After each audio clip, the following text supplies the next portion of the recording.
Welcome, folksy folks. Welcome to Fabric of Folklore. I am Vanessa Y. Rogers, your hostess, and this is a podcast where we unravel the mysteries of folklore. This is a show about story. The stories our ancestors told, the stories we tell our children in modern times. Folklore is more than old folk tales. It's the food we share at a holiday, the jokes, the long-held traditions we continue, and the new ones we begin with our family or friend group. It's the friendship bracelet we make and give to a friend. At the heart of folklore is connection to the land, to the ancestors, to our ancestors, to modern society, to the human experience. And this show is about highlighting that folklore so that we can better understand its significance in our lives. We're diving deep to discover its origins and following the thread to understand how it's woven into the fabric of our lives. At the end of the day, we are all humans surviving on this planet. We're one human race, and the better we understand ourselves and each other, the better we can connect and grow to be better humans together. So if that sounds like a podcast you want to continue to listen to,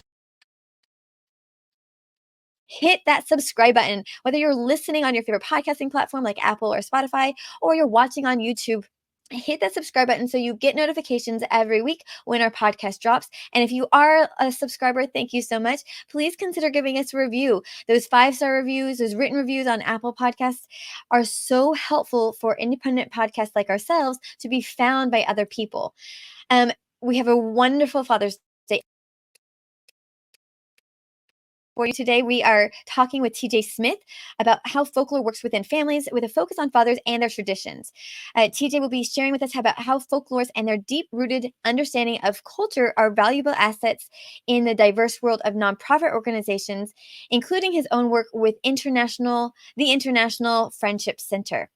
TJ is a researcher, educator, and nonprofit executive working in the areas of social and environmental justice, food security, community and economic development, and traditional arts conservation. He has a PhD in folklore from the University of Louisiana at Lafayette. He is the executive director of the International Friendship Center, a nonprofit that provides opportunities for adults and children to obtain basic human and social needs with a focus on addressing challenges facing immigrant populations in North Carolina. So thanks so much for joining us, TJ. Thank you. I'm really glad to be here. Excited. So tell us a little bit about how you got interested in folklore in the beginning. I think I came across it a lot the way a lot of us do, in that we may be pursuing another degree and we end up having to take a class, and maybe that class is folklore. That's what happened with me anyway. Um, so I was studying creative writing at Georgia State University, Mm-hmm. and as part of my creative writing curriculum, I had to take an elective within the department of the English department, and there was one folklorist at Georgia State University. He's still there. His name is John Burrison. John Burrison has been on faculty at Georgia State since 1966. He came from University of Pennsylvania in Uh-huh. '66. And so I signed up for a class. It was Introduction to Folklore. Um, and I think within the first 2 sessions, I was like, I'm hooked on this. Um, the department did not offer a major in folklore or a minor at state. Mm-hmm. So I just took as many of those classes as I could take while I was there. I ended up doing an internship for Dr. Burrison my senior year with the Atlanta History Center, cataloging some collections that he had, some student work that he had collected over the years. And then when I was looking for graduate programs, I still was kind of waffling between creative writing and folklore. Mm-hmm. And I found the University of Louisiana where I could potentially do both. Ernest J. Gaines was the writer in residence in their writing program, and then of course they had a really robust and growing folklore program. So, but by the time I got to grad school, I'd already decided that I was going to stick with the folklore path. Well, when I was in college, I didn't even hear about a folk. I mean, I went to University of Texas, which is a very large Mm-hmm. university, and it like that never even crossed my path as a potential. Um, degree. And so is it a degree that has become more prominent in the years, or is it just remained kind of an obscure degree that not many people know about? Well, so when I was looking at graduate schools, that was 20 years ago. Um, Mhm. and I had never heard of it either until I met John Burrison. Um, I don't, I think at that time, folklore programs were in a better position than they are now. We've obviously lost a few since 2004. Um, and it never dawned on me as as anything until I took those classes. And I still think Mhm. it's fairly a unknown, and even less so now known discipline. I don't think a lot of people are talking about folklore studies. I think people who are inclined towards, I'm thinking about like this younger generation, Mhm. things, people that are inclined to story, and maybe it's in things like video games. I mean, Mhm. there's another uh, program that I've been a part of with the folks at Folkwise, and a lot of what we do is play video games and talk about folklore. Um, and I think that there is, it's there for the people that are already inclined towards tradition, culture, maybe something from their own family or their own communities, and they find it however they come across it. But I don't think it's we don't do a good job as a discipline as sort of like waving the flag and telling people to come be a folklorist. Right. Um, Right, because you know about anthropology. I took an yeah. anthropology course in college, but never did I hear about a folklore course. And I obviously I'm doing a folklore podcast, so it would have been something that I would have been deeply interested in college. And in your being at UT Austin, was that where you were at? Yes. Mhm.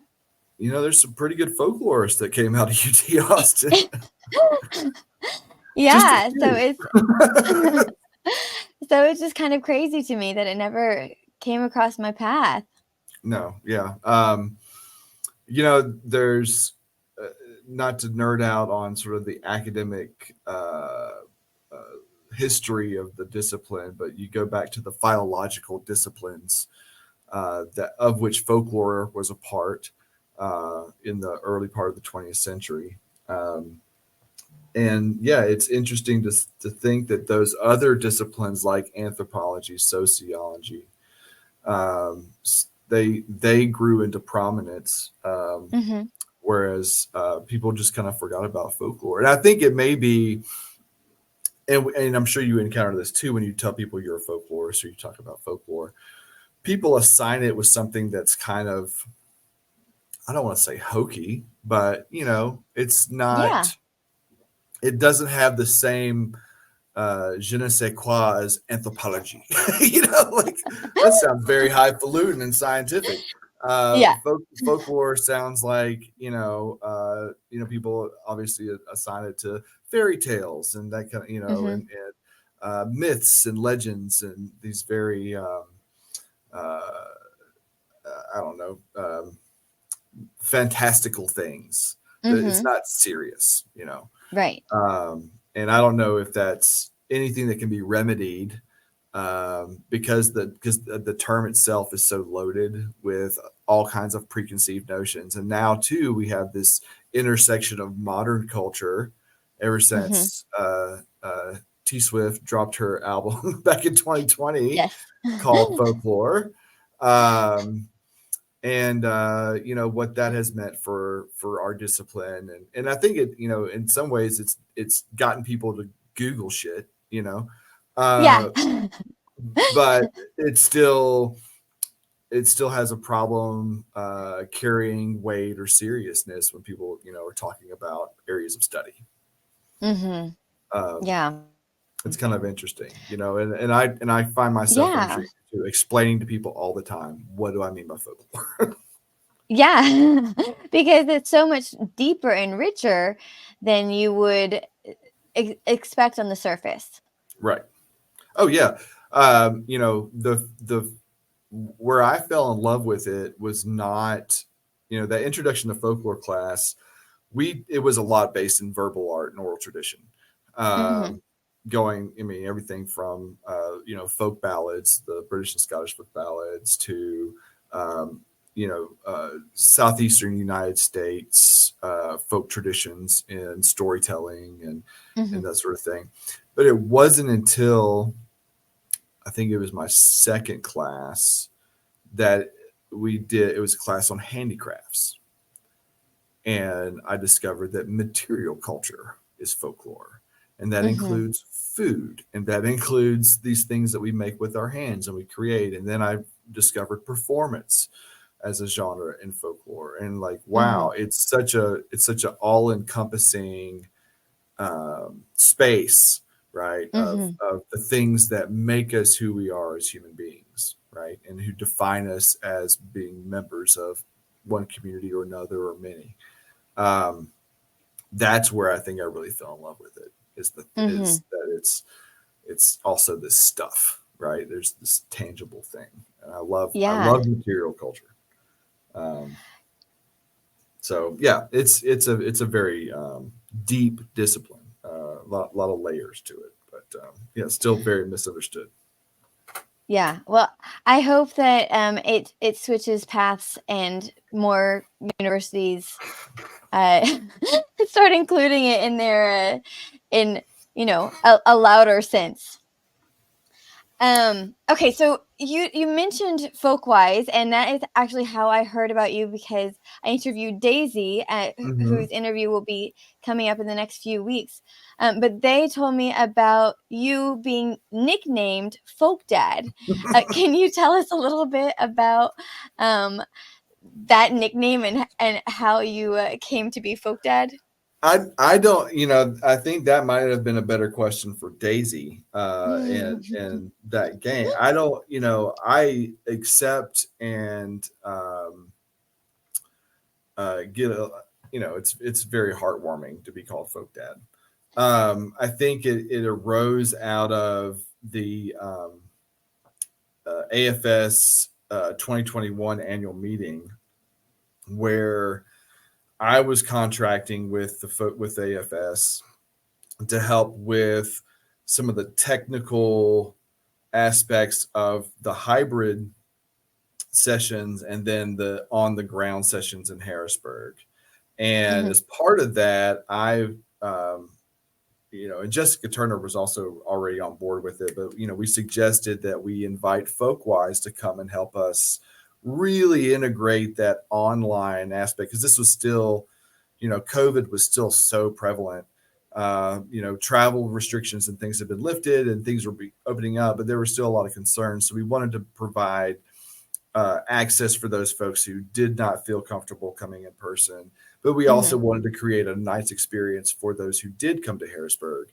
And so I was kind of charged with being the technical advisor on the ground and sort of networking with the AV people at the hotel, and then bringing in these young folklorists at Folkwise to come in and do some cool stuff that would really enhance that digital component of the conference. And so I got to be really close with them, and I'm very firmly in my mid 40s, getting into the latter part of that now.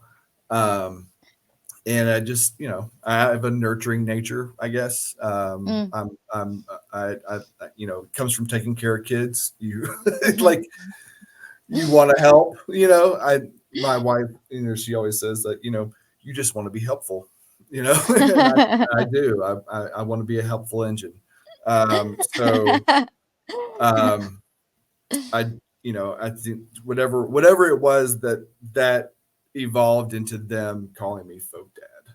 And Mm-hmm. so it's, like I said, it's nice to feel that, because it comes from a place of love, and it's really sweet. Mm-hmm. And you're a dad yourself, Yes, I have two boys, 16 and 14. right in the smack of the teenage years. Yes, um, yes. so can you can you talk to us about how family is often our first folk group. Yeah, so I taught for about 10 years in the university system. I still adjunct in the evenings at a technical college that's down the road from where I live. And I'm just teaching like freshman composition classes for the most part. Mm-hmm. And that's and the every school that I've taught at has been a smaller either a 2-year or gateway institution. So a lot of my English teaching was in that freshman first year composition space. Mm-hmm. And as part of that, composition and rhetoric, if you're teaching freshman comp, like there is the outcomes of like these students will leave here with, improved abilities in writing. Okay. Mm-hmm. But how you get to that is completely up to you as the professor. And so, the standard model was we're going to read some literature. We're going to get a survey, an anthology, and we're going to read some poems, and you're going to write about that stuff because that's what I know as an English teacher. But as a folklorist, what I know as a folklorist is, the stuff of our discipline. And so Mm-hmm. I found ways of incorporating that in my freshman composition classes. And when I would introduce people like that first day, like, introducing the theme, like this class, our thematic element that we're going to be utilizing to become better writers is this thing called folklore. What is that? Mm-hmm. So on that first day of class, when I'd introduced the theme that we were gonna, we're gonna learn about writing through this thing called folklore, and we're gonna Mm-hmm. talk about your folklore. So think about when you come together as a family. What traditions do you have? Is it Easter Sunday at your grandmother's house? Where do y'all do Thanksgiving? And then think about how you get together with those people, and a lot of times it's people you don't see often, right? It's the Mm-hmm. cousins and the aunts and the uncles. But take note of the stories that get told in those settings. It's always the same stories. It's the story about how Uncle so and so, once drove his truck into the lake, or it's the story of Aunt, Mildred and her adventures as a cowgirl, whatever it is. Or maybe it's a story about something you did that was really funny when you were small. Mm-hmm. My mother, for instance, often tells a story of the time that I got lost at the laundromat, or she thought she lost me at the laundromat when I was 3 or 4, and or actually 2. She was a young mother. She was busy doing this, and she turns around and I'm gone. Mm-hmm. And she goes frantic looking for me everywhere. And eventually that leads her to go outside of the laundromat, and she's calling for me. And all of a sudden, this man sticks his head out from a door, a couple doors down from the laundromat, and says, "Ma'am, you missing a little fella about yay high? He's in here." And she goes in there. It's a liquor store, and I'm sitting on the counter with a lollipop, just jabbering on with these guys. And she Oh said, my goodness. and from that moment, I knew that my son would never meet a stranger. Now she tells that story to this day. Every Mm-hmm. time she meets somebody new that I'm introducing her to, somebody out in public or whatever, and they may make a comment. He's really outgoing, and she's like, "Oh, let me tell you about and she goes into the stories like, think about those stories that your family tells. I said, that's folklore. And that's the Mm-hmm. first one of the first folk groups that you're a part of is that family. And we get in, Mm-hmm. I don't get too into the weeds with them, but I do talk about William Bascom's 4 functions of folklore.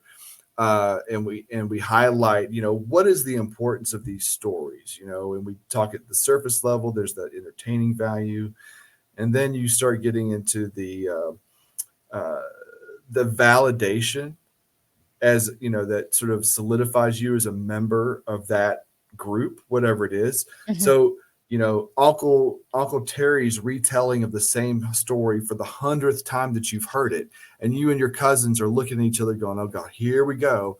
But in that moment, those people, those cousins that you see once, twice a year, in that moment, you've reaffirmed your connection. You all share the Mm-hmm. same stories. Mm-hmm. You've all heard Uncle Terry's story, and now you're hearing it again, and it's something that you share in common.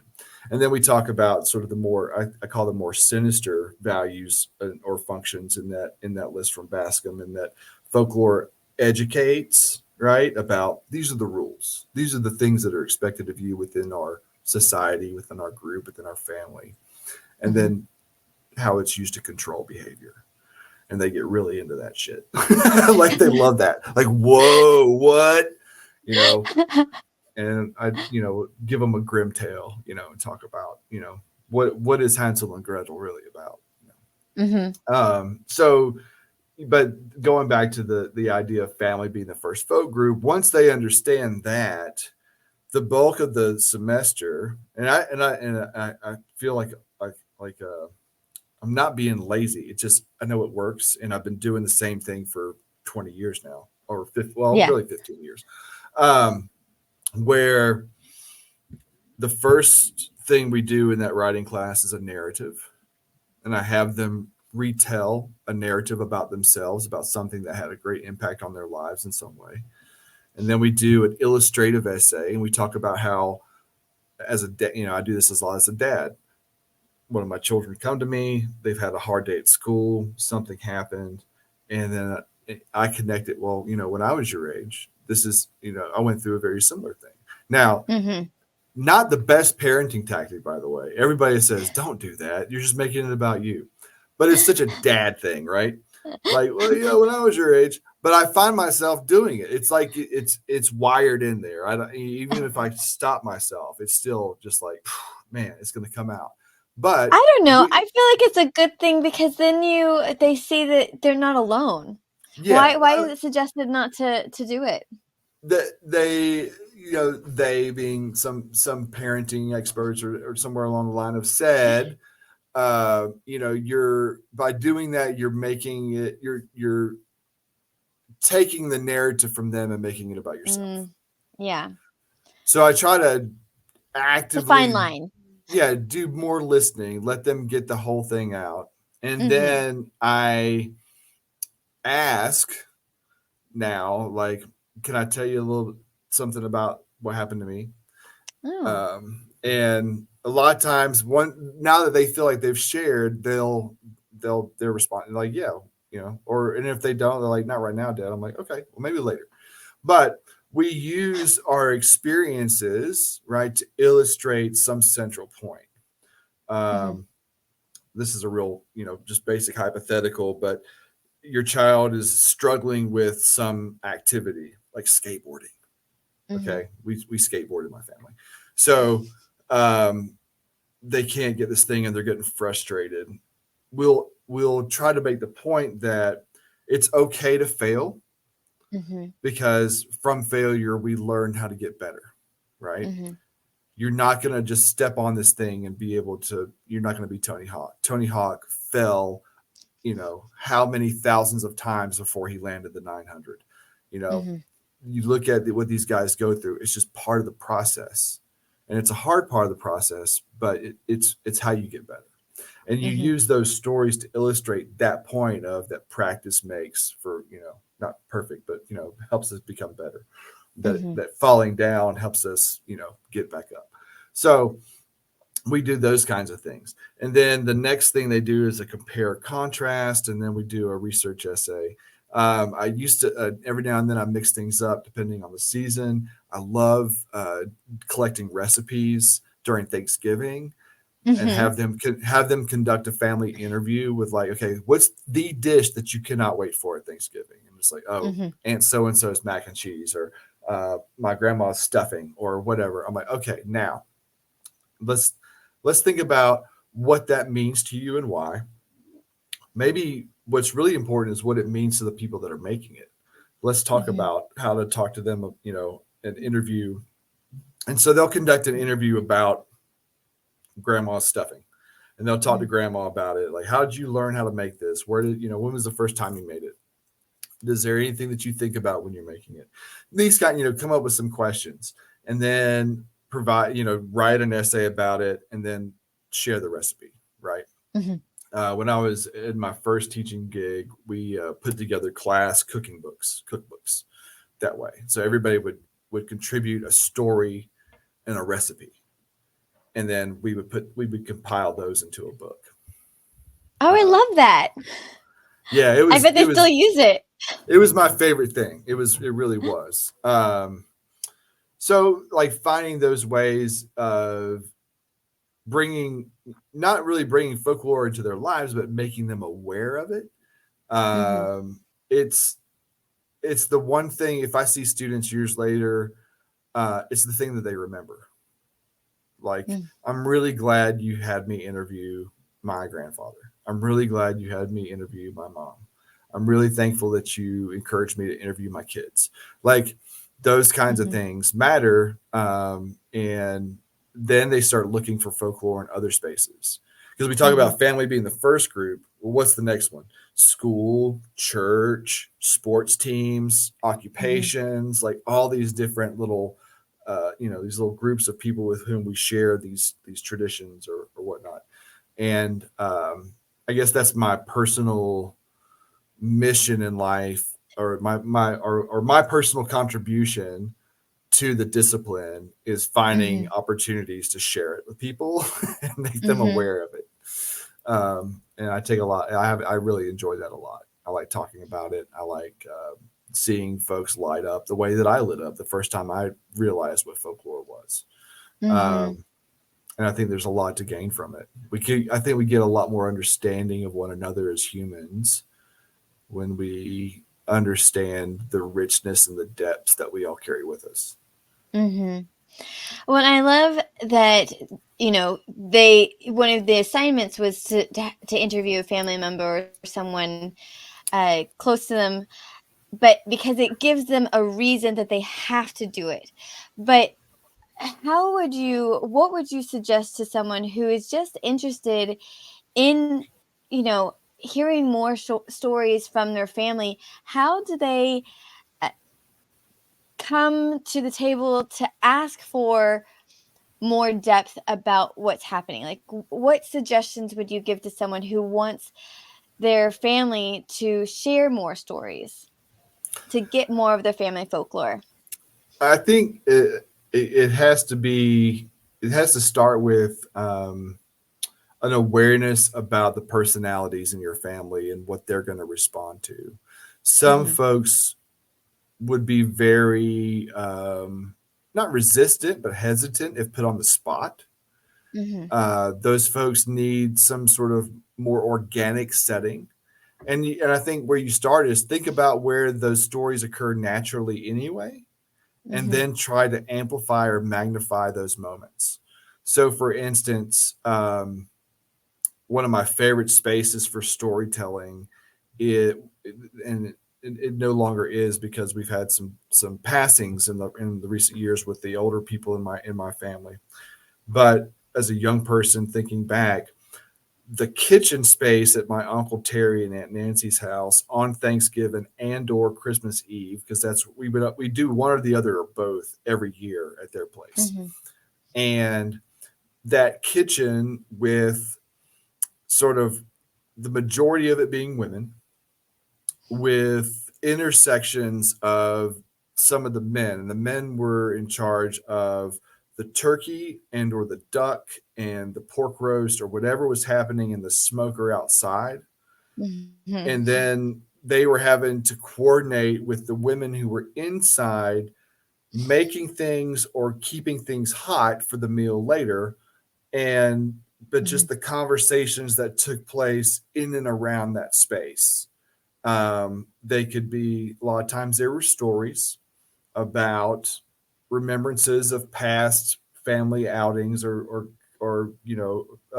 family members we had lost, um, or it was sort of catching up on the news from the year, right? Of what everybody was doing. Because again, this is extended family, so not everybody gets, we don't, there, not a lot of talking always over Mhm. the course of the year. This is like the one of the few times we get together physically and face to face. So Mhm. just being in that space, and that was a natural space. I think most kitchens can be a natural space for storytelling. So thinking about that, if that's your situation, how do you amplify that? Well, if you want to get stories from grandma, and you know that she's somebody who tells stories a lot when she's cooking or whatnot, create a cooking situation. Say, hey, can we have, I'd like to do Sunday supper. Can you come over, or can we come to you, and I'd like to cook with you, or whatnot, and then just put out, the beautiful thing about technology is we're all walking around with AV centers in our pockets. Yeah. And you just set it out. It doesn't have to be a perfect recording. That's the other thing. So long as it can pick up the sound well. And most of these things do now. Mm-hmm. But you can also get a very cheap, lavalier micro, or not lavalier, but microphone that you can plug into your phone. Right. And just set it up somewhere out of sight, out of the way. But that picks up the sound well enough, and just have those conversations and just let the thing record. But other family members will respond to like, I would like to sit down with you and get some family history, or I want to learn more about this person, and they like that formality. And if that's the Mm-hmm. case, then you can approach them as such, and come to it with some questions, and sit down. But again, try to keep the recorder out of the way, because some people get nervous when they see a recording device still. Yeah. Um, but initiate this conversations, but just come to it from an understanding of like what that individual or individuals, how they would best respond. Because if you want to get that good information, you've got to create a situation where people can get in the flow. A lot of times Mm-hmm. storytellers or folklorists or people who do anthropological work talk about folks that get into the flow of a story, or get into the flow of that Mm. conversation, or that storytelling moment, whatever it is. And you want to create that environment for them to get into that flow, so they forget about that this is an interview, and it becomes Mm-hmm. something that's like, not to get too like weird on you or anything, but like, I think back to one of my areas was medieval studies. Mm-hmm. The old English shope, getting into the flow of a story and recounting a great saga. Mm-hmm. Um, and the words come easier, and the turn of phrase is just cleaner, and Mm-hmm. like you get some really beautiful storytelling. Because we are narrative creatures. We are narrative. It is the core of who we are as a species. Mm-hmm. And when people get really, zeroed in on that, magic happens, right? Mm-hmm. And that's the best advice is to try and create that space for whomever you're talking to, that's going to make them the Mm-hmm. most comfortable. Well, that's great advice. um, so let's talk a little bit about tradition sharing. Um, Mm-hmm. what does it look like today, as opposed to when your father was passing on traditions? So yeah, I think I was the executive director at Foxfire for 3.5 years, and I don't know if you're What is familiar with. Foxfire? So Foxfire is a community-based um, cultural documentation project that started in the 1960s with high school students collecting family and community folklore. It's been doing the same thing. It's pretty much the same thing since 66, 67. Mm-hmm. Um, they published a magazine. They published all these books that were collections primarily focused in Appalachia. Mm-hmm. Um, and in that position, and having access to the archives, and of course being familiar with the books and the magazines and everything about it, when we talked about the kinds of traditions that those students were collecting in the 60s and the 70s and the 80s, they were not old world traditions, but old new world. Like a lot of handicrafts, though pre-modern. Mm-hmm. um, Still a lot of pre-modern stuff. So we talk about pottery and basketry and woodwork, and some metal smithing. When we talk about material culture, when we talk about oral tradition, we still have an active ballad singing tradition that's happening in Appalachia. It's Oh. waning, in the 60s. Mm-hmm. It's really going off, but thanks to the folk revival movement, people are more cognizant of it, and they're going out and finding it, right? Mm-hmm. So you have that. And then My generation, though, I was born in 1977. My father was born in 1957. So much more modern kind of context, and his traditions, or the things that kind of got passed to him to me, were not pastoral or handicraft or based in agriculture or anything like that. It was like my grandfather was really into motorcycles, and my dad was really into motorcycles. So like I had a motorcycle by the time I was 9 years old. Oh my gosh. Yeah, a dirt bike, and learning how to work on your dirt bike, Hmm. knowing how to change the oil, knowing what it means when it won't crank. It's either fire or fuel. Something's up. That means let's look at the spark plug. Let's check, make sure there's not water in the fuel line. Stuff like Hmm. that, right? And that translated also to auto repair. Like I grew up in a house where we changed our own oil. You did not take your car into the shop unless it was absolutely necessary. Like you needed to pull the engine. Um, I just replaced my front brake pads yesterday. Like I still do this stuff, right? Yeah. Um, and that was a lot of, but also my dad played sports. He played football, and his father played football. So I was expected to play football, and I did so at 8. And so I learned how to, Hmm. we talk about fathers and sons in a very gender normative way, throwing the ball around. That I had Hmm. that childhood. Like that was Yeah. what I came up in. And I still carry forward a lot of those things. My dad was also just really handy with. I mean, his thing was figure out if I can fix it first before I call somebody and spend a bunch of money. Because Right. there's, if I'm mechanically inclined, chances are I can figure this thing out. And my dad is very mechanically inclined. Hmm. Um, and so I got some of that, right? Hmm. Uh, but the way that in the transmission was very interpersonal, and I think that hasn't changed, because for me and my kids, the traditions are uh, video games. Um, like I'm sure my dad buying me my first motorcycle or my first BB gun was on par with me going and taking my oldest son when he was 7, to Toys R Us to pick out his new DS. Like Yeah. his first his first video game console that was his alone, right? Hmm. And introducing him to Zelda and that franchise. That was such a magical moment for me. You have no idea. Um, Yeah. but that's the tradition, right? Passing on Dungeons and Dragons to my kids, Hmm. and bringing it into the household as a tradition. And then foodways. That's the other thing that's kind of cool that hasn't really changed a lot, is that we talk regionally about foodways.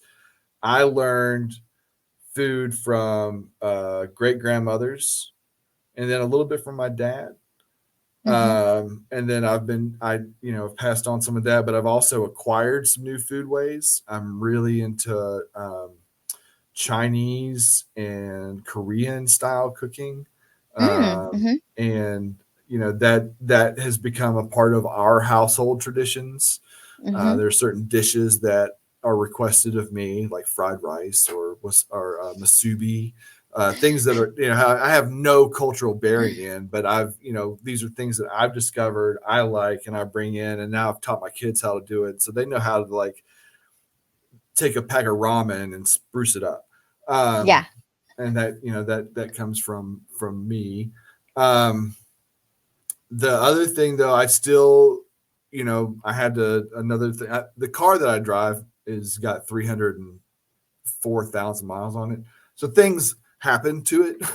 It's got a lot of miles. So like the 2 weeks ago, I had to replace a spark plug and an ignition coil in one of the cylinders, and I got my oldest to help me out with that, and that led to this longer conversation about the engine and the learning. Every opportunity I get to share with him something about automotive, I do it because they Mhm. both of my boys like cars. They think cars are cool. They, Yeah. my 16-year-old is driving now, and so that kind of thing is important too. That I want them to know how to work on a car if they need to, or to Mhm. troubleshoot or problem solve in that situation. That is something that I'm carrying forward. However, sans me, there is a Reddit for every make and model of car. Uh-huh. Oh, wow. I mean, seriously, that's where I go when I run into an issue with my 2013 Ford Flex. What a mundane vehicle, but by God, there are so many Reddit threads about the Ford Flex.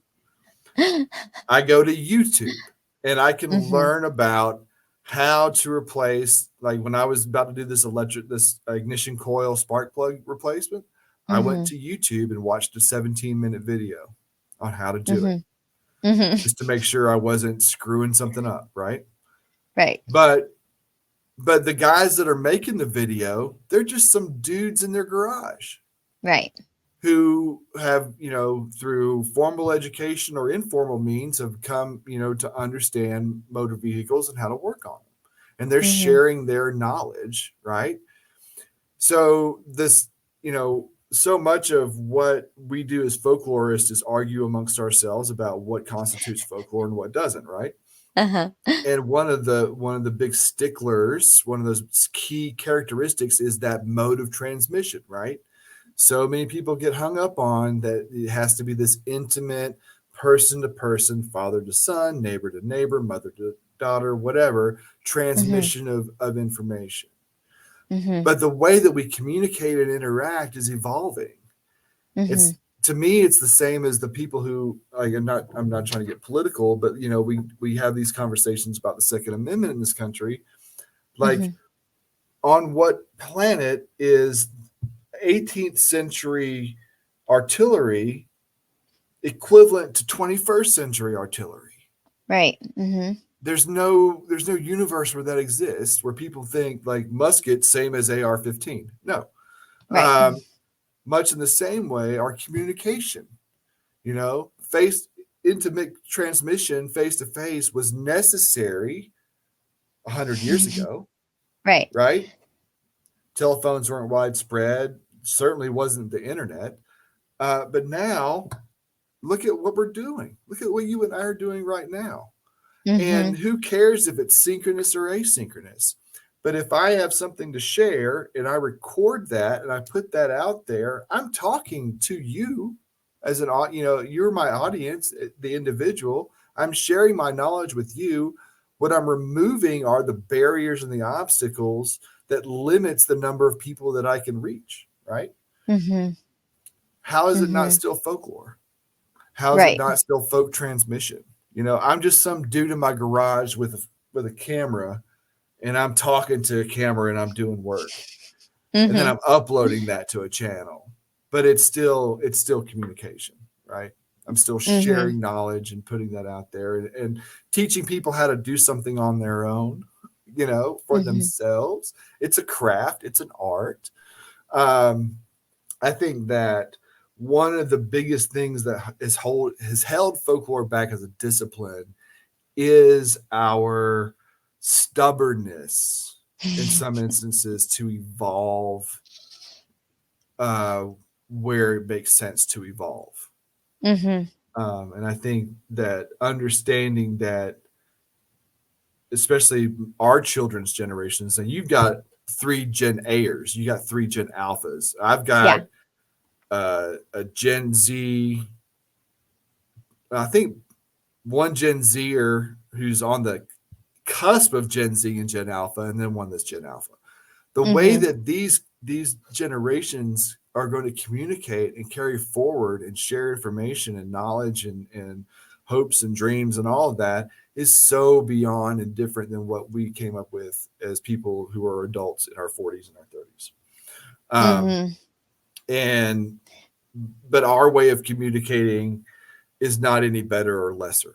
it's evolving, and Mm-hmm. we've got to pay attention to what's happening in these kinds of situations. And I think it's important to acknowledge that, you know, folklore can be transmitted in a lot of different ways. Yeah. Um, And that brings me to, you were saying that your father passed down different things and you're passing on to your children. And that doesn't mean necessarily that those traditions are going to be lost because of our technology. So they're still saved, but they're not necessarily being passed on to our direct lines, right? so this conversation came up a lot when I was at Foxfire, Okay. and people would come up to me and say, "Thank you so much for saving our culture and preserving our culture, because it's Mm-hmm. all being lost." And I would tell them, nothing's lost when we talk about folklore, Mm-hmm. but values change. And the values we play, you know, folklore, the reason why folklore gets passed on, and this is, I want to say, this is TJ Smith, the folklorist, my perspective, the way I'm thinking. I'm not speaking for the discipline, but my thinking on this is, what determines something's being passed down is whether or not it still possesses value for the culture, Mm-hmm. right? Yeah. Um, if we don't find value in it, we leave it. We, you know, the idea of preservation for preservation's sake is something very different than, in my opinion, than traditions being passed down. Because we really only Mm-hmm. pass down those things that have relevance, value. Um, we still get something out of it, Mm-hmm. because otherwise it's just, it's taking up it's taking up memory, right? It's taking up space, um, where it's not necessary. I Mm-hmm. think so much of our perspectives on history, culture, tradition get caught up in sentiment for the sake of sentiment, Mm-hmm. not for the sake of cultural value. Mm-hmm. Um, you know, in some instances, it's a shame, you know, losing folk pottery traditions or textile traditions. Mm-hmm. That's art, and it's hard to sometimes stomach that we are losing those things.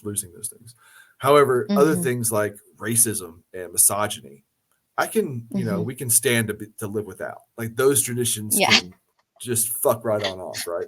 Um, Yeah. so, uh, you know, this idea that we're losing things, I don't put a lot in that. I think that what's really interesting is really analyzing what we hold on to and why. Mm-hmm. Um, why am I you know, working on cars is really hard now. I was telling Eli, my oldest son, about this the other day. Is like, you know, my second vehicle was a 1973 Plymouth Duster that had belonged to my grandmother, and the engine bay was so large I could sit in it to work on that car. I would be, yeah, if there was something on the back side of the engine near the firewall, I could literally crawl into this engine compartment and sit on the edge of the hood, you know, on the edge of the engine, and work.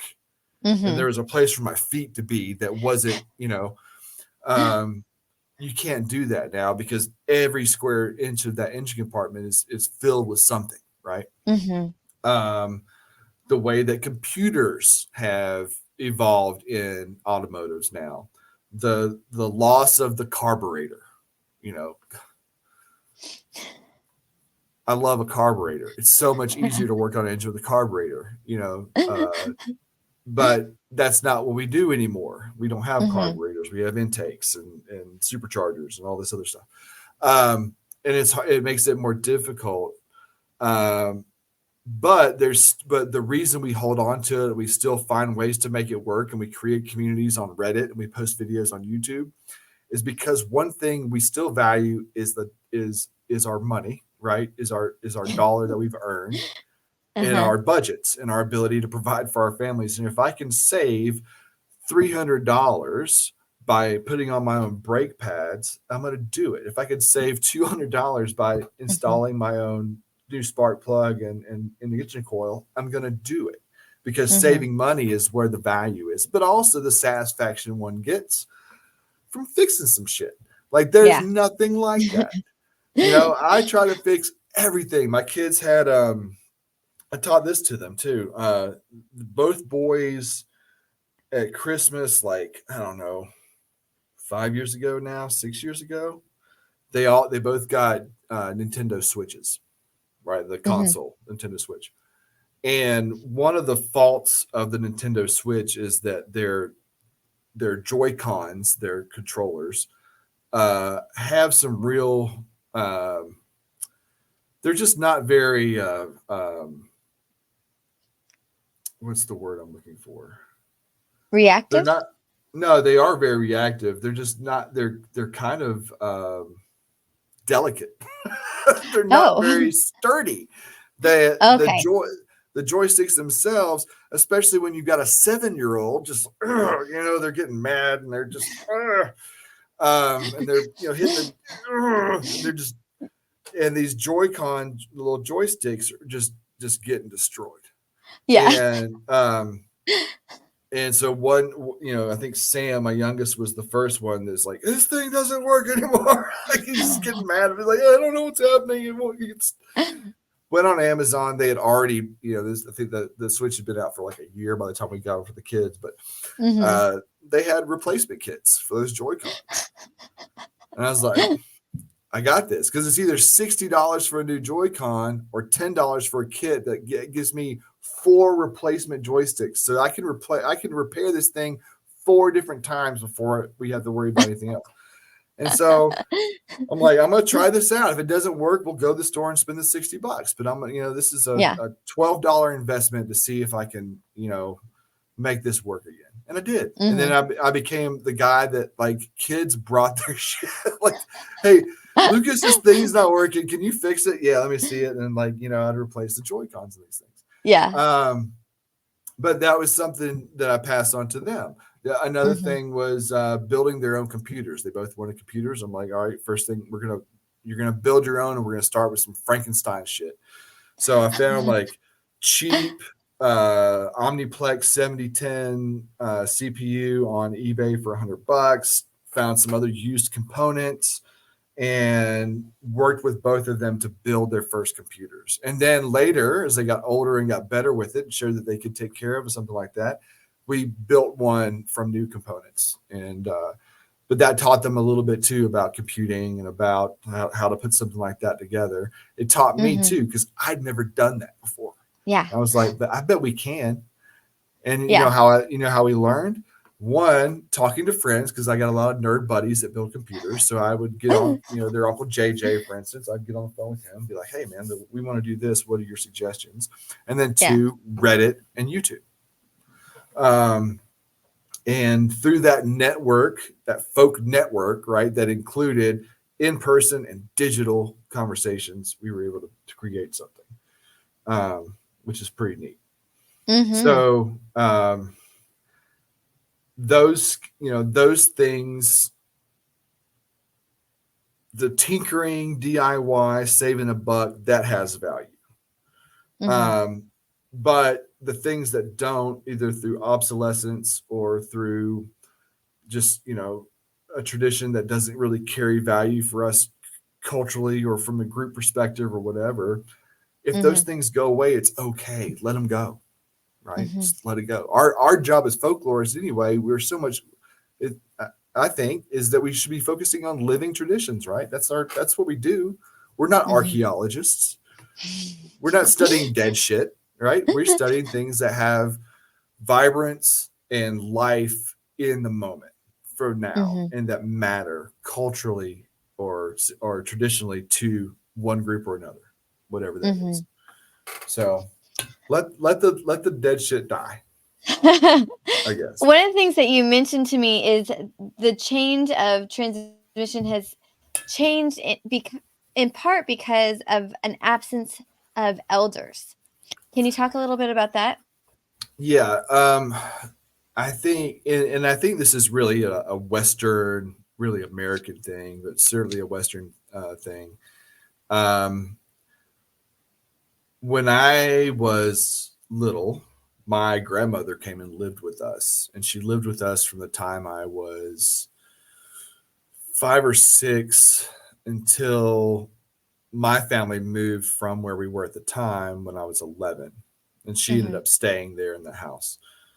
Um, but it wasn't. I had other friends who had grandparents who lived with them, Mm-hmm. right? And my grandmother, this is my mother's mother, we were very close. I was close. I had the privilege of having three really strong matriarchs, two great grandmothers, and one grandmother that I had these really strong connections with and stayed with or whatever.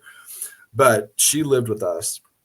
And that created a lot of interesting opportunities. Okay, think about a woman who was born in 1911 Mm-hmm. and a child who was born in 1977, and what Mm-hmm. my her experience was versus my experience. And for me, the stories that she told about our family, how we got here, all of that was so fascinating. And I am thankful every day that I had that growing Mm-hmm. up. But now we don't we don't invite our elders into our homes. Mm-hmm. Our We put them in homes. We um they also don't want to live with their kids. I don't know, this I'm off the cuff anecdotal, total nothing backing this up. Mm-hmm. But what I see are, you know, grandkids and grandparents not as connected for different reasons. The other thing is too that we came up in a generation, at least I did, with parents who had some toxic traits Mm-hmm. and who part of those toxic traits sometimes were exposing us to people who were older in our families who also had toxic traits, Mm-hmm. right? There I think we've as a civilization come to recognize, I don't need to be connecting my child with this person just because of a familial connection if that person has traits that are harmful to my child. They're Mm-hmm. alcoholic, they're violent, they're whatever. Mm-hmm. So I think, as a parent too, and other parents I've talked to about this, we do create boundaries with our elders too, Mm-hmm. because there is so much toxicity, I think, within certain generations. Um, Mm-hmm. Again, this is totally just like off the cuff. I have nothing to back any of that up. I'm really speaking from personal experience, but Mm-hmm. I know, I don't see the number of grandparents living in households anymore that I saw as a young person. Um, Mm-hmm. and I think, just generally speaking, we know that we don't take in our older people; we put them someplace. Mm-hmm. And so there's the negative aspect of that is that we don't have intergenerational conversations happening in that context anyway. And I'll share one with Mm-hmm. you that it does happen. Uh, Mm-hmm. but then also, though, we may be protecting our kids from stuff we don't want them to be a part of. Um, Mm-hmm. but I do think intergenerational learning is important. When I was at my last tenure track position was at Georgia Perimeter College in southwest DeKalb County outside of Atlanta. And we started a community garden project on the front of this campus. We built a 9,000 square foot community garden. Uh, what was cool, among many things, was that the campus was also, because of the lighting and the security that was on site, was a safe place for older women to come and walk in the morning. And where the college was situated, it was a majority minority community of older Black folks that lived around the campus. And so you had a lot of older Black women who were coming there in the mornings to utilize the pathways and to walk.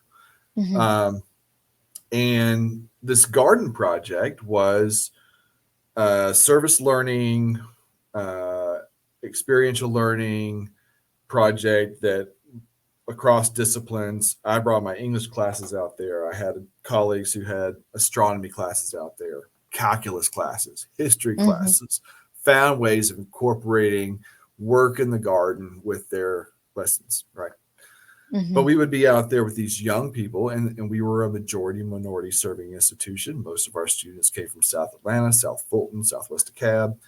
And so you had these younger 18, some 20s-year-old uh, Black students. And then you had this community of older people that were coming, and the older people would stop. What y'all doing? I garden. And then they would have start having conversations with the young people, and like Mhm. teachers showing them like how to do a better job staking up tomatoes. Like try this, um, Mhm. or when you're doing this try. And so then we created kind of like a community ambassador program for the garden. So we had this group of older women who just like they loved being out there with those young people, and so they would come in the mornings and they helped us tend the garden. Mm. They were responsible for different things. But then when we had classes out there, they may share with them some stories about their childhood or about their experience in agriculture, whatever it was. Uh-huh. Um, we had recipe swaps, we had all kinds of things. And that garden project, a decade later, no, sorry, more than a decade now, it's almost 15 years later, is still going on. And Wow. that's it's amazing. But one of the key components is that intergenerational opportunity, right, for these people, Mhm. and it just I think we have to create we need to create that sense of community around you know outside of age groups and things like that. I think that we have a great deal to learn from elders. I think human history teaches us that, but I think we also just have become more cognizant too of like how kids and older generations interact. I guess I don't know, but I think Mhm. intergenerational learning is important. But I think we have to create spaces for it to happen, Mhm. and we can do a good job of facilitating those conversations in ways that are more meaningful. Yeah, absolutely. One of the things that you mentioned that we is a part of dad culture is the dad joke. Can you talk to us a little bit about how dad joke is a part of the folklore? I don't, and what are dad jokes really? But they're just really bad puns, right? A lot of times, more so than not, they are just Yeah. really goofy puns. But and I don't know how this is one of those interesting intersections of we talk about the sort of the three spheres of culture that might be an outdated idea, but we talk about popular culture, folk culture, and then elite academic culture. And I feel Mhm. like dad jokes are this like in the Venn diagram of those three, kind of growing in popularity thanks to popular culture, but they've always been there. And now and then from a linguistics point of view, we've probably been studying dad jokes for a lot of times because it's just a play on words, just puns. Um, Mhm. but for whatever reason, and it may have something to do with the generation of dads that is really on the internet right now, which is a lot of uh, ex Zennial millennials, right? Yeah. And what dads did we grow up with? We grew up with some of the greatest television dads ever. Mhm. Um, some who have now complicated, complex pasts. Not Mhm. mentioning names, but we grew up with a lot of kind of hokey dad joke dads, and that Yeah. became sort of part of our culture. And then I think it's a meme, which is, I feel like the dad joke is a meme that is spread, and we Yeah. talk about memes as folk culture, and there's some really great work on that being done by some of these younger folklorists that I mentioned earlier, like, the Folkwise generation of folklorists, that are really getting into internet culture and memes and that kind of thing. But I think dad joke is just like one of the OG memes, right? And so, and how do they spread? Well, sometimes I remember my kids, one of them, they had, the book fair. Every school has a book fair. And so Yeah. one of my, I think Sam had bought a really hokey joke book at the book fair. And it was just dad jokes. Just like it wasn't in the title, but that's what it was. Yeah. And just sitting in on long car rides and them taking turns reading jokes from this book and just dying laughing at how goofy these jokes are. So there's that, but then also they see them in the internet, right? And there's a couple different TikTok things that I've seen where it's like two people sitting across from each other telling one another dad jokes and trying to get the other one to laugh. I think there's a growing meme culture around just dadisms in general. I think that the dad, as like, when I was growing up, dads were stern and aloof and kind of, to be feared, where now dads were just goofy and open, not to ridicule, but just like the comedy of our blunder and our inability to be cool. And I think the dad joke is a really great sort of representation of that uncoolness, right? Because we think we're so clever, and there's something about that. So it's an interesting. I think it is ultimately it has become kind of an internet meme, and I think that's sort of like its growth and popularity has been through that channel. But those corny jokes were also the stuff of The Cosby Show, Full House, Family Matters, all those shows that we grew up with hokey dads, right? Yeah. Who told dad jokes. Yeah.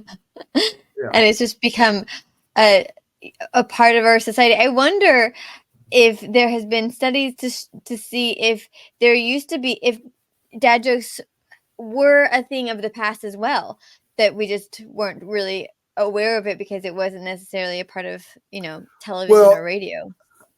These are old vaudeville jokes. These are old, that structure is very, very much from that early days of film, radio, vaudeville, traveling theater, kind of humor. It's the freaking it's the Marx Brothers. It's Abbott and Costello. All that stuff. That's where that stuff comes from, I think. Yeah. It's just that's set up punchline, right? And oftentimes a turn of phrase, a pun. That's the punchline, right? Yeah. Well, and for any dads out there who think that they are the best at dad jokes, there is actually, I'm in Texas, there is a pun worldwide contest that happens in Austin, Texas on a yearly basis. That's amazing. And yeah, people come from all over to give the best puns. I've never gone. I really need to go. I am not good at a pun. I am not good at a pun, but I do enjoy a good dad joke. Yeah, they're my favorite. So I don't even. Yeah. I don't remember. You go ahead. I don't remember the name of the contest, but I know it's in Austin. So, if you are the king of puns, you should look it up. I am not. But I do have, like, I think you asked me in the email if I have a favorite dad joke. Yeah. The one that always just like sent my kids, I'll never forget telling them this joke that sent them rolling, was, why did the chicken cross the road? Because. Oh, I have to tell that to my 8-year-old. I love that. Because. That's a good one. Yeah. Okay, so let's talk a little bit about your work as a folklorist.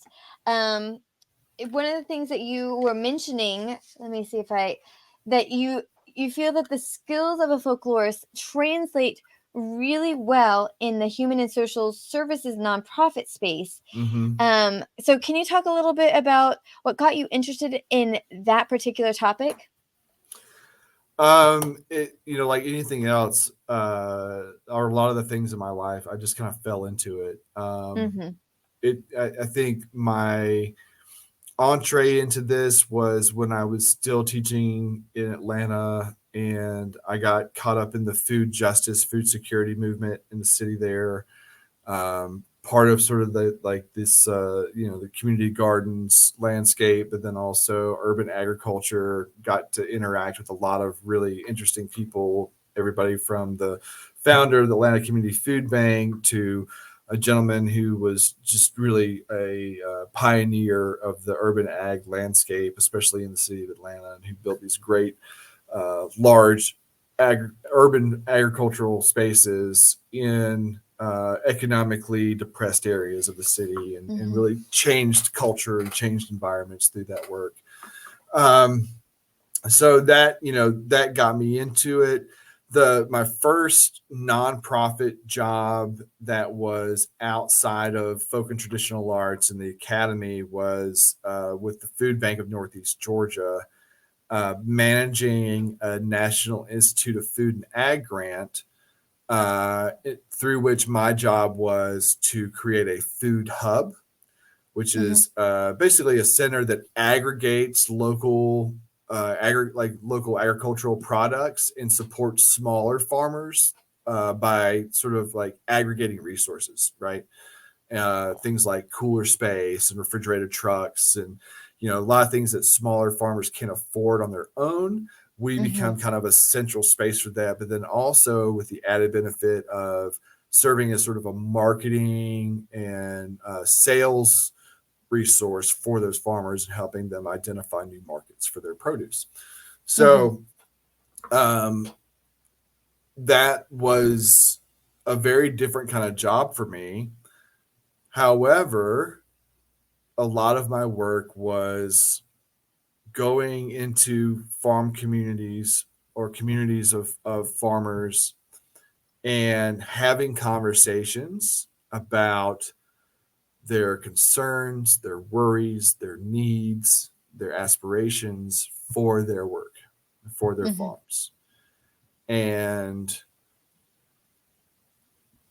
the program that had been designed through this grant was very prescriptive and had been done without really any farmer input. Mm-hmm. So the things that they wanted to do, once I got in there and looked at, like, okay, this is the program you want to run, and then here's the reality of the farms and the farmers we're working with, these things don't coordinate. They don't Yeah. correspond. This is an idea that was created outside of reality, and then this is reality. Mm-hmm. So um, I felt my folklore training equipped me really well in drawing that information out of the farmers and really getting them to be really straightforward and honest about all of those things I mentioned earlier: Mm-hmm. concerns, dreams, worries, whatever. So, which allowed me to go back to the organization and say, what you've got here really doesn't fit the situation. This is what we need to Yeah. do, which was great. Also, a very early lesson for me, or not a lesson, a reminder of a lesson that I got in my graduate school experience, through a project that I was invited to participate in. John Loden was one of my professors there at UL. He had connected with this sort of like cross discipline project. It was like uh, the school of um, landscape and architecture, and then public policy, and then history, and then us as folklorists going into these small towns and having conversations, having these charrettes. It's such a hipster word now, but like back then it was Charrette? like I don't know a that word. charrette. It's like getting a bunch of people together and like it's just like an idea, just like throwing everything out there, like what's on your mind, let's hear about your ideas for this, like your town square, like what are your concerns, what, like, putting Mm-hmm. post-it stuff on the wall and writing shit everywhere, like creating, like it's just like getting a bunch of people together and getting their ideas all at once and then constructing some kind of program or plan out of that. Mm-hmm. So we did these throughout like rural Louisiana, like going into a town that's like they want to kind of change direction. They want to reinvigorate their economy. They want to become a more attractive space for young families, whatever it is that they're looking for, and helping them create a plan to do it. Right. Mm-hmm. And that means understanding limitations of infrastructure, resources, but also understanding the culture and the people there and what matters to them and all these things. So fast forward in this work, I took some of what I'd gotten there to remind me you can't be prescriptive with these spaces and these people. Like that's not, and I feel like that's one of the things that has crippled nonprofits for so long and has made the work so much harder, is that you get a lot of well-intentioned, smart people together who think they know better than the people they're serving. And they're going to Mm-hmm. like, we're going to save you. The white Mm-hmm. savior's here. We're going to save Right. you and make everything We know better. what's best for you. But we get prescriptive. We tell people that we know more than they think they do, and Mm-hmm. that was a good lesson. And then I Yeah. went to work at Foxfire, and that was one of the first times I got to really be a folklorist. And I was not the best executive director for Foxfire, though, because I was drawn so much to the programming. Um, I wanted to be in the museum, or I wanted to be in the field. I wanted to be doing that work. I didn't want to be doing administrative executive work. Mm. A Mm-hmm. lot in that space.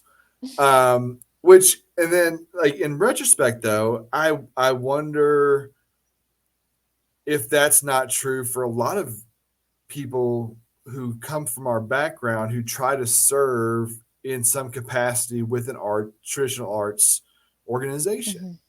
Yeah. because it's hard not to get drawn into that, to the like into the program development side of it versus Right.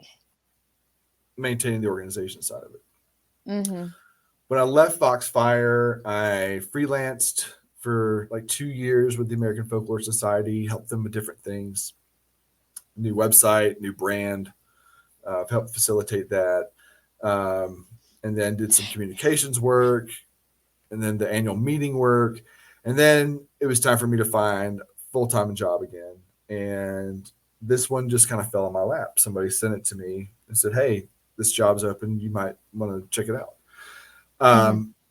Now, I have no connection to the Hispanic community. I have no background in Latinx studies. Um, my fluency is in French. I went to a francophone university. No Yeah. Spanish for me there. Um, Took French in high school. It's like just, and then, but studying what the organization was doing and trying to achieve, I felt that I could help them from that administrative standpoint, but then also I was somebody who was culturally empathetic enough Mm-hmm. to also understand when to step back from a conversation, or to really put my resources and my experience and my knowledge into improving the resources for these groups and giving them the tools they need Mm-hmm. to meet whatever goals that they have. Mm-hmm. And I'm a good grant writer. I think, nobody gets into nonprofit work for this long without having written some grants. And I think, but as an academic, I'm a good writer. Mm-hmm.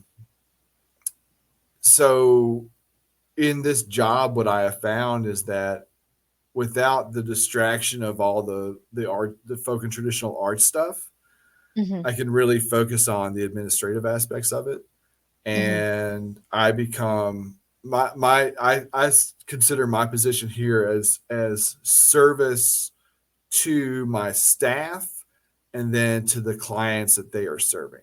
So my job Mhm. is to go out and find the resources that my staff needs to improve the, you Mhm. know, the lives of the people that we work with.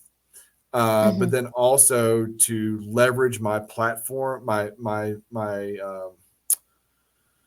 privilege as an academic, as a white cisgendered dude, Mhm. uh, to be out in the public and be an advocate for that work, and an advocate Mhm. for those communities that we serve, and Mhm. and and it suited me.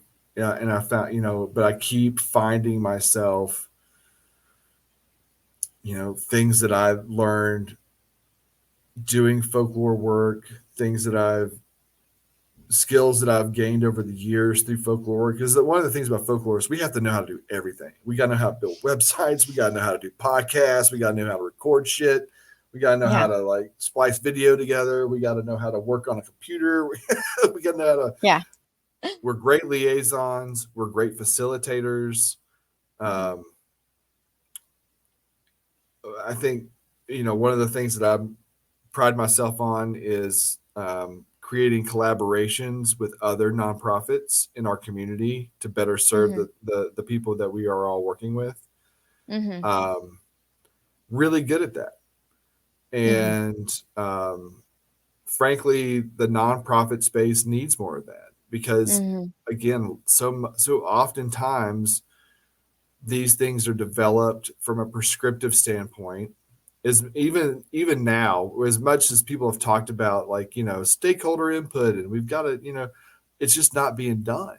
And Mhm. a nonprofit, especially the larger ones, will come into a space and they'll just like elbow their way in and start creating programs that are dead in 2 years because nobody's taking part of it because nobody asked for it, and they Mhm. don't. It's not what they need. Yeah. Um, so But go ahead. even outside of the nonprofit world, the thing that is pressing in my mind right now, because I'm in Texas and our education system seems to be Mm-hmm. falling apart, that the legislators that create the education programs, it is prescriptive. They don't ask educators, Mm-hmm. the teachers, what is necessary for their schools, what they need to feel supported, to give a better education to children. Even being that person between government agencies Mm-hmm. and uh, their programs that they fund. It seems like it would be a great position for folklorists. Yeah, that I feel like that's um, is harder to break into though. Um, Mm. you're not wrong. I think the whole world could benefit from a folklorist, but when I think about places where I know we can get in, and I'm thinking about this too from a standpoint of like, how do we grow the discipline?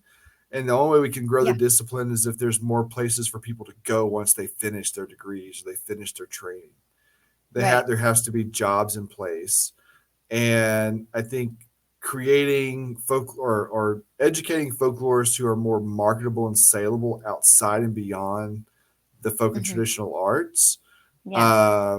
is key, and beyond academia. There's only so many professorships. There's only so many, of those jobs around, and unfortunately, um, the funding is decreasing in those areas. Right. Hmm.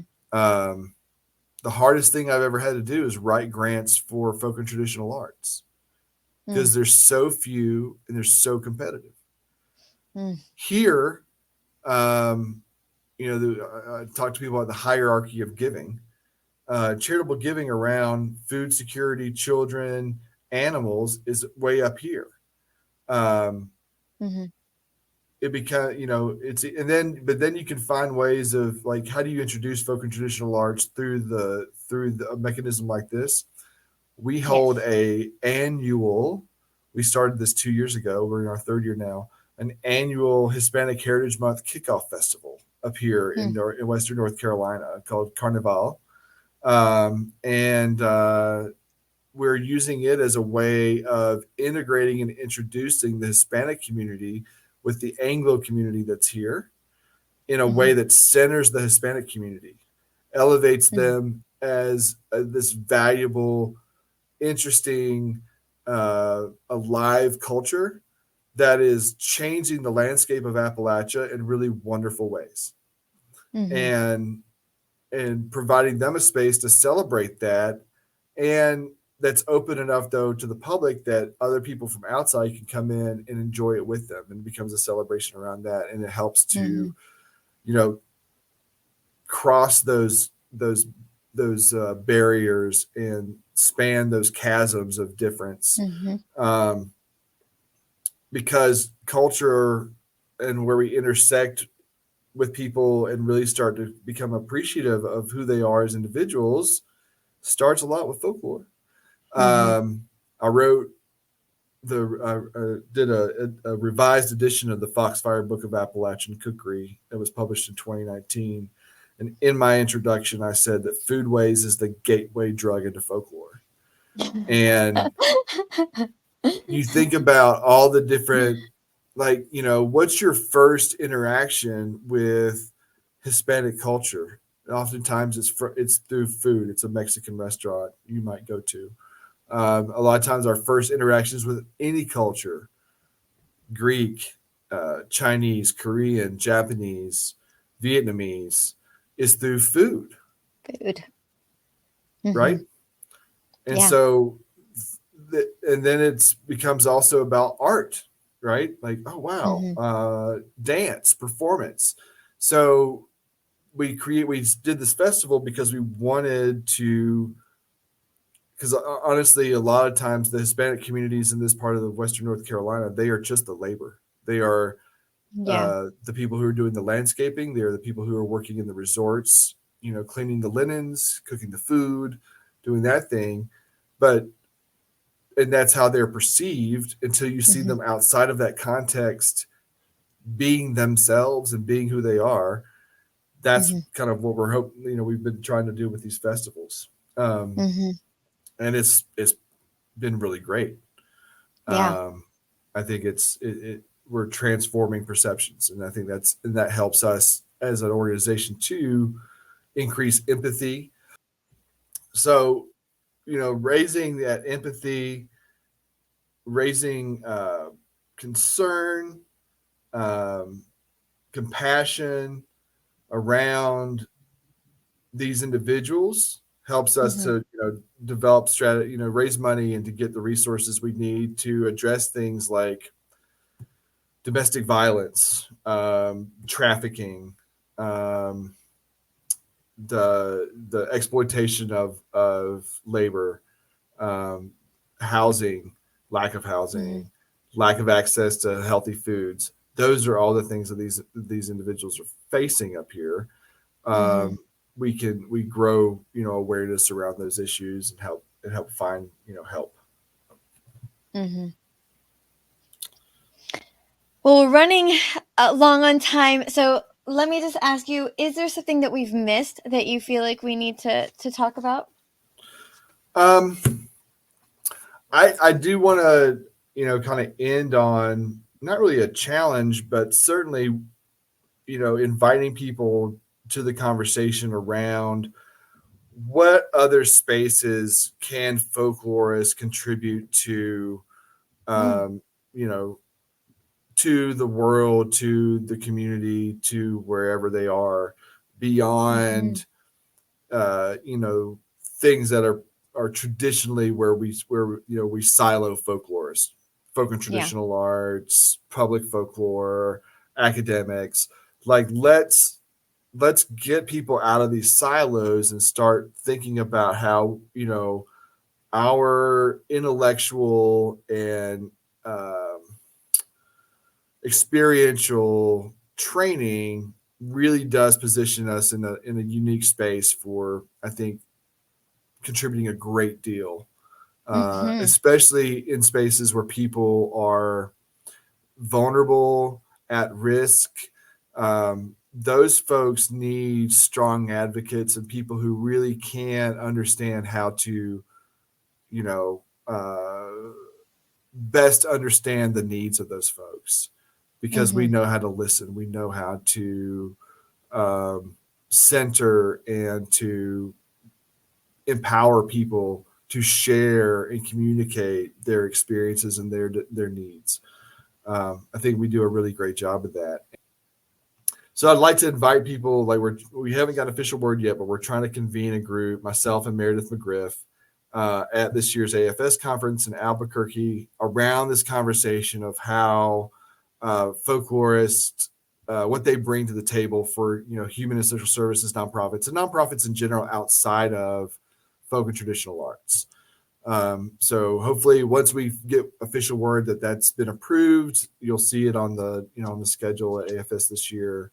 But also just like continue those conversations amongst yourselves, especially you younger generation of folklorists who are coming up through graduate school now and who are thinking about your future and what that means. I'm so proud of a lot of our younger folklorists because they do have that strong advocacy, compassion perspective on the world, Mm-hmm. and they're fighting for change and around areas of social justice in all different categories: food justice, food security,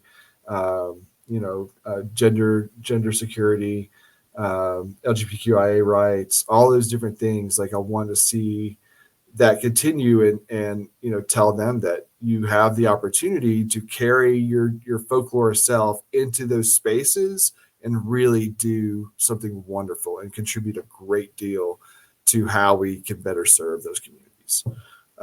So yeah, I hope those conversations can continue, and I look forward to maybe seeing some folks in Albuquerque or even online in future engagements like this. Well, I'm sure people will take up that challenge, but that sounds like a worthwhile mission to accept. Yeah, So I think so.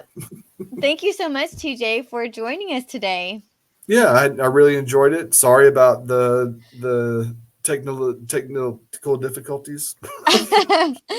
It happens. It happens.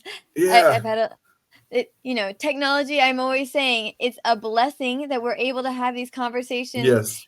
far states away. I've had conversations with people in India, um, across the ocean. But then there's also times when technology, gives us trouble. And so we always want it to work exactly right, but it doesn't always work how we expect it to every single time. It's all good. It's all good. I thank you for this and look forward to seeing how it turns out. Yeah. And thank you, folksy folks, for listening to our Father's Day episode all about fathers and families and how folklore is entwined in fatherhood and family. Um, all the links that we talked about today will be listed on our Fabric of Folklore podcast on our website www.fabricoffolklore.com. You can find all the links there in the show notes. We want to know and hear from you. What are your Father's Day traditions? What traditions are you passing on to your children that are different than the generation before you? We love to continue the conversation via social media. We have a Facebook group where we have that conversation and a Facebook page where we talk directly about what we spoke about on the show. We're also on YouTube. The full episodes are aired on YouTube as well. So if you want to see us in person, you can go to the YouTube channel and watch in person. We're on LinkedIn and Twitter as well, not quite as heavily. And like I said before, please subscribe, consider writing a review and sharing with your best friend. If you have an episode that touches your heart, make sure you send that message to someone. If you have someone that is a nonprofit, send this episode to them and tell them Yes. about how folklorists are are should be your top pick for who you hire. Um, So thanks so much for listening and unraveling the mysteries of folklore on Fabric of Folklore. Once again, my name is Vanessa Y. Rogers, and until next time, keep the folk alive.